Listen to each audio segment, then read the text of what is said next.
బాగున్నదా?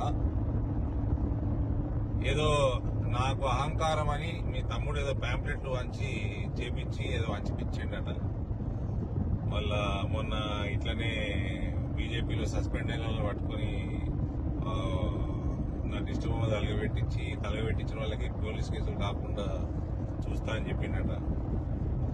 సరే అంకుల్, నాకు అహంకారం ఎందుకు అనిపించింది అంకుల్?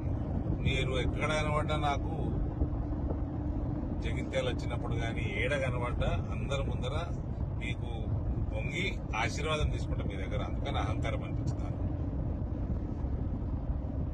రెండోది, లేకపోతే మీకు ఒకప్పుడు భారతీయ జనతా పార్టీ ఉన్నట్టు 3,000 ఓట్లు 4,000 ఓట్లు జగిత్యాలు వచ్చేటట్టు అట్లా ఈ మధ్య లేదు, మీ చెప్పు చేతల్లో నడుస్తలేదు అన్న పరిస్థితి ఉంది. కాబట్టి పార్టీని పెంచినాం కాబట్టి 5 సార్లు మా మీద అటాకులైనా, మా ప్రాణాల మీద మా ఇండ్ల మీద అటాకులైనా దగ్గరుండి పార్టీని పెంచినాం కదా అంకుల్.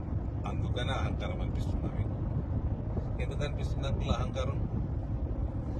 మూడోది, ఇవ్వండి ఏంది, నేను అద్దాలు పెట్టుకుంటే నా కళ్ళు చల్లగా ఉంటాయి, ఎండలు బయట ఎండ ఉంటుంది, చల్లగా ఉంటుంది అని పెట్టుకుంటా. మీ తమ్ముడికి ఏమి వచ్చింది అంకుల్ నేను అద్దాలు పెట్టుకుంటే? చెప్పండి. అయినా మీరు